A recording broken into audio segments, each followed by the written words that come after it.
Hello guys, welcome to the WTS channel. आज हम आपको मूवी एक्सप्लेन करेंगे रेड डॉट।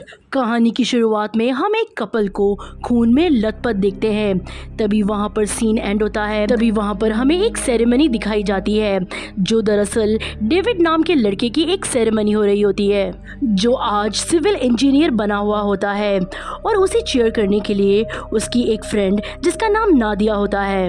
नादिया दरअसल में डेविड की गर्लफ्रेंड है और इनके कन्वर्सेशन में ये पता चलता है कि ये दोनों एक दूसरे को बहुत प्यार करते हैं और अपनी आगे की जिंदगी एक साथ बिताने वाले हैं।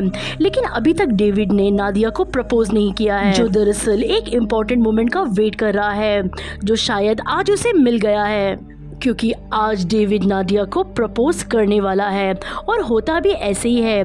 डेविड नादिया को एक रेस्टोरेंट के वॉशरूम में प्रपोज करता है, जो दरअसल बहुत ही वियर्ड था।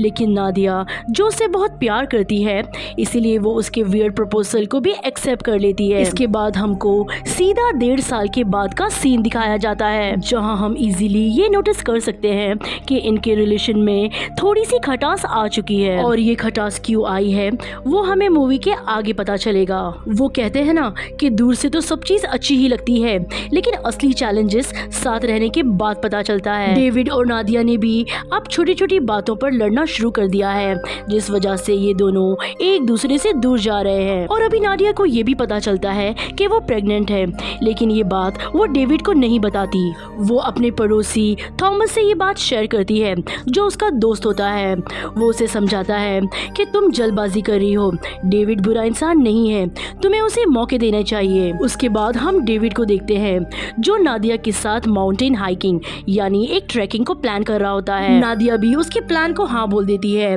उसके बाद ये दोनों डायरेक्ट माउंटेन हाइकिंग के लिए निकल जाते हैं। नादिया और डेविड के पास एक डॉग भी है जिसका नाम वॉलरस है, और वो इस कहानी में कितना इम्पोर्टेंट है वो हमें आगे पता चलेगा। उसके बाद हम डेविड और नादिया को एक फ्यूल स्टेशन पर देखते हैं, जहाँ पर उनकी मुलाकात कुछ वियर्ड स्ट्रेंजर्स से होती है। वो स्ट्रेंजर्स इतने वियर्ड होते हैं कि उन्होंने अपने कार के अंदर ही एक रेनियर की बॉडी को रखा हुआ होता है। इस बात से डेविड और नादिया का कोई लेना देना नहीं है, लेकिन तभी वहाँ से निकलते वक्त उन स्ट्रेंजर की गाड़ी पर डेविड की गाड़ी का स्क्रैच आ जाता है, और वो स्क्रैच एकदम छोटा सा होता है, जिसे डेविड और नादिया नजरअंदाज कर देते हैं। इसके बाद ये लोग होटल पहुँच जाते हैं, जहाँ पर इनकी मुलाकात मोना नाम की रिसेप्शनिस्ट से होती है, जो इनसे कुछ अजीब बिहेव कर रही होती है। लेकिन ये लोग इस चीज को भी नजरअंदाज कर देते हैं और अपने रूम में रेस्ट करने के लिए चले जाते हैं। तभी होटल में हम उन लड़कों को भी देखते हैं जिनकी गाड़ी में गलती से डेविड की गाड़ी का स्क्रैच लग गया था। यहाँ तक सब चीज बहुत नॉर्मल होती है। इसके नेक्स्ट डे डेविड और नादिया हाइकिंग के लिए निकल जाते हैं, जहाँ ये नोटिस करते हैं कि इनकी कार पर वही लड़कों ने कुछ गलत कमेंट किए हुए होते हैं, जिसे देखकर नादिया को बहुत गुस्सा आता है। वो डेविड से कहती है कि हमें उसी दिन उन्हें सॉरी कह देना चाहिए था, लेकिन डेविड उसे शांत कराता है और उसी दिन वो दोनों ट्रैकिंग के लिए निकल जाते हैं। तभी वहाँ पर नादिया और डेविड निकल जाते हैं, लेकिन रास्ते में उन्हें उन्हीं लड़कों की गाड़ी मिल जाती है। अपने गुस्से को शांत करने के लिए नादिया उन लड़कों की गाड़ी के पास जाकर एक बड़ा स्क्रैच लगा देती है और वहाँ से भाग जाती है। जिसके बाद ये दोनों उस जगह पर पहुँच जाते हैं जहाँ से इन्हें ट्रैकिंग स्टार्ट करनी है, और उसके बाद ये दोनों वो माउंटेन ट्रैकिंग को अपने डॉग के साथ बहुत ही ज्यादा एंजॉय करते हैं। अभी यहाँ पर रात हो चुकी है, इसलिए यहाँ पर रुकने के लिए, रात गुजारने के लिए इन्हें कैंप लगाना पड़ता है। और तभी वहाँ पर नादिया फाइनली डेविड को अपनी प्रेगनेंसी के बारे में बता देती है, जिसे सुनकर डेविड बहुत खुश हो जाता है। लेकिन उनकी ये खुशी ज्यादा देर तक नहीं रहने वाली थी, क्योंकि वो लोग अपने कैंप के ऊपर लेजर लाइट के रेड डॉट को नोटिस करते हैं। डेविड और नादिया कैंप से बाहर निकलकर उस रेड डॉट को चेक करने की कोशिश करते हैं, लेकिन अंधेरा ज्यादा होने की वजह से उन्हें कुछ भी नहीं दिखाई देता। इसीलिए डेविड डरकर नादिया को यहाँ से चलने के लिए कहता है। तभी वो लोग कैंप के पास जाकर वहाँ से निकलने के लिए पैकिंग करने लगते हैं, लेकिन जब पैकिंग करते वक्त उन्हें वहाँ पर किसी की आवाज सुनाई देती है। वो आवाज के पीछे नादिया और डेविड का डॉग भागता है, जहाँ थोड़ी देर बाद ही उन्हें एक गन शॉट की आवाज आती है, यानी किसी ने उनके डॉग को मार दिया था। डेविड समझ जाता है कि अब यहाँ वहाँ रहना खतरे से खाली नहीं, इसीलिए वो लोग वहाँ से भागना स्टार्ट कर देते हैं।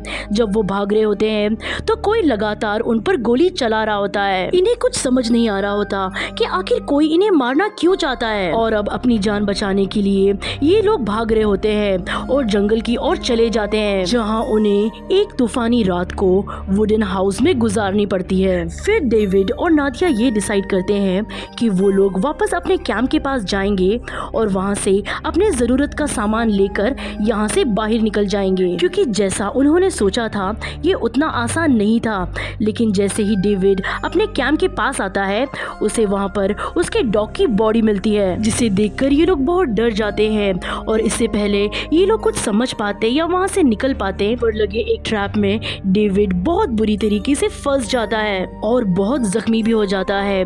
अच्छा, इस फिल्म में हमें बार बार डेविड और नादिया की जिंदगी में घटी हुई एक घटना को भी दिखाया जा रहा होता है। वो घटना क्या है इसका तो पता नहीं है, लेकिन पास्ट में इन्होंने कुछ तो किया है जिसका उन्हें बहुत रिग्रेट होता है। वेल, अब वो चीज़ क्या है वो तो हमें कहानी में आगे ही पता चलेगा।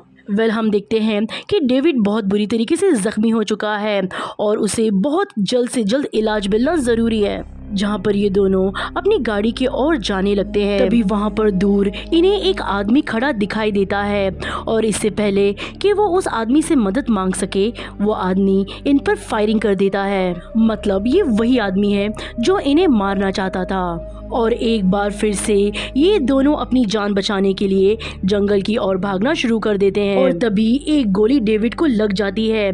सच में आज का दिन डेविड के लिए बहुत अनलकी होने वाला है। डेविड को बहुत मुश्किल से संभालती हुई नादिया एक वुडन हाउस तक पहुंच जाती है, जहां पहुंचकर वो सबसे पहले डेविड के जख्मों को साफ करती है। डेविड बहुत दर्द में होता है और अगर उसे अभी इलाज नहीं मिला तो इन्फेक्शन की वजह से उसकी जान भी जा सकती है। लेकिन खुशकिस्मती से नादिया को वहाँ पर एक फर्स्ट एड किट मिल जाती है। अब एटलीस्ट नादिया डेविड को फर्स्ट एड तो कर सकती है। अब हम फिर से एक बार उसी फ्लैशबैक को देखते हैं, जिसे देखकर नादिया काफी डिप्रेस हो जाती है, जबकि उधर डेविड की हालत बहुत खराब होती है।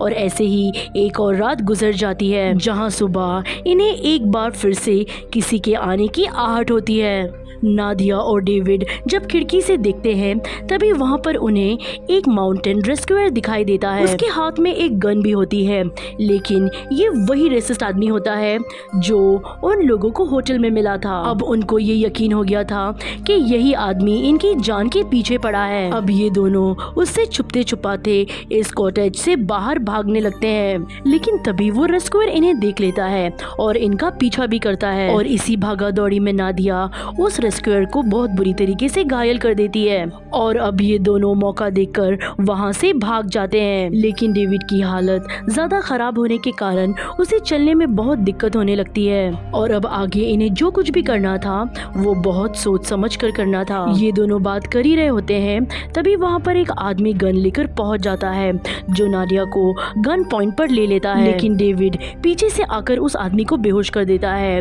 फिर इसके बाद नादिया और डेविड उसकी माउंटेन बाइक को लेकर वहां से चले जाते हैं। उसके बाद डेविड और नादिया अपने होटल पहुंच जाते हैं और अपने होटल मालिक से हेल्प कर मांगते हैं, लेकिन उनका होटल मालिक उनकी हेल्प करने के बजाय उन्हें एक कमरे में बंद कर देता है। और अब इसके बाद खुलता है इस फिल्म का सबसे बड़ा ट्विस्ट और अब हमें ये मालूम पड़ता है कि आखिर क्यों कोई डेविड और नादिया की जान के पीछे पड़ा था। जिस रूम में डेविड और नादिया बंद होते हैं उस रूम में उनकी बहुत सारी पुरानी पिक्चर्स लगी हुई होती है, मानो जैसे कोई सालों से इन्हीं दोनों पर रिसर्च कर रहा हो। और बस इतना ही नहीं, इन पिक्चर्स के बीच एक बच्चे की फोटोज भी लगी हुई होती है और ये बच्चे की फोटो ही वो कनेक्शन है जो डेविड और नादिया आज इस हालत में है। जैसे कि मैंने आपको बताया कि इस मूवी के बीच बीच में हम कुछ फ्लैशबैक को देखते हैं जो असल में डेविड और नादिया के पास्ट से जुड़े हुए हैं। दरअसल ये बात उस दिन की है जब डेविड ने नादिया को शादी के लिए प्रपोज किया था। ये दोनों अपनी कार से उस मोमेंट को एंजॉय करते हुए जा रहे थे तभी डेविड का ध्यान गाड़ी चलाने में से हट जाता है, क्योंकि डेविड और नादिया चलती गाड़ी में ही इंटीमेट होने की कोशिश करने लगते हैं, जिस वजह से इनकी गाड़ी में से एक मासूम बच्चे का एक्सीडेंट हो जाता है। और एक्सीडेंट इतना जोरदार होता है कि उस बच्चे की मौके पर ही मौत हो जाती है। अब इंसानियत के नाते डेविड और नादिया को उस बच्चे को अस्पताल ले जाना चाहिए था, लेकिन ये दोनों वो बच्चे को वहीं छोड़ डरकर भाग जाते हैं। इन्हें ऐसे लगता है कि शायद वो बच्चा अकेला था, लेकिन उस बच्चे के साथ वही इंसान था जो अब इनके पीछे पड़ा हुआ है, जो कोई और नहीं बल्कि इनका पड़ोसी थॉमस होता है। थॉमस ने उसी दिन सब कुछ प्लान करना शुरू कर दिया था जिस दिन उन्होंने उसके बेटे को मारा, यानी उनका इस होटल में आना और यहाँ पर रुकना, यानी सब कुछ पहले से प्लान था और अब इनको थॉमस नहीं छोड़ेगा। अच्छा, आपको उस होटल की वियर्ड लेडी मोना याद है? जी हाँ, वही वियर्ड लेडी। वो वियर्ड लेडी उस बच्चे की माँ थी। थॉमस अब धीरे धीरे करके इन दोनों को और ज्यादा टॉर्चर करना शुरू कर देता है, लेकिन वो चीज होती है ना, ब्लेसिंग एंड डिस्गाइज, वो अब इन्हें मिलना बाकी थी। तभी ही लकीली वहाँ पर वो माउंटेन रेस्क्यूअर आ जाता है, जिसे डरकर ये दोनों डरकर भागे थे, जो उस वक्त असल में उन्हें बचाने ही आया था। लेकिन अब थॉमस और उस रेस्क्यूअर की लड़ाई में डेविड और नादिया वहाँ से भाग जाते हैं, लेकिन डेविड की हालत बहुत खराब होती है, इसलिए ये लोग ज्यादा दूर तक नहीं भाग पाते हैं। डेविड बार बार थॉमस को कहता है कि देखो, तुम्हारा गुनहगार मैं हूँ, इसीलिए तुम मुझे मार दो, लेकिन मेरी वाइफ नादिया को छोड़ दो। लेकिन थॉमस उसे भी वही फील करवाना चाहता है जो उसकी वाइफ ने और उसने फील किया था, इसलिए थॉमस नादिया को शूट कर देता है, जिससे नादिया के साथ उसके बच्चे की भी मौके पर ही मौत हो जाती है। थॉमस डेविड को नहीं मारता, वो उसे बस अपनी बीवी और बच्चे के खोने के दर्द को महसूस करने के लिए कहता है और चुपचाप वहाँ से चला जाता है। डेविड ने एक ही पल में सब कुछ खो दिया, जैसे थॉमस और उसकी बीवी ने खोया। इस फिल्म में कौन सही था कौन गलत, ये फैसला करना बहुत ही ज्यादा मुश्किल है, लेकिन एक चीज तो जरूर है कि आपके बुरे कर्म आपका पीछा कभी नहीं छोड़ते। और इसी वाइज सेइंग के साथ हम इस कहानी को यहीं पर ख़त्म करते हैं। आज की कहानी में बस इतना ही, लेकिन नेक्स्ट टाइम हम फिर मिलेंगे एक नई इंटरेस्टिंग कहानी के साथ। अगर आपको हमारी एक्सप्लेनेशन अच्छी लगी हो तो वीडियो को लाइक ज़रूर कर दें, और अगर आप हमारे चैनल पर नए हैं तो हमारे चैनल को सब्सक्राइब करना ना भूलें।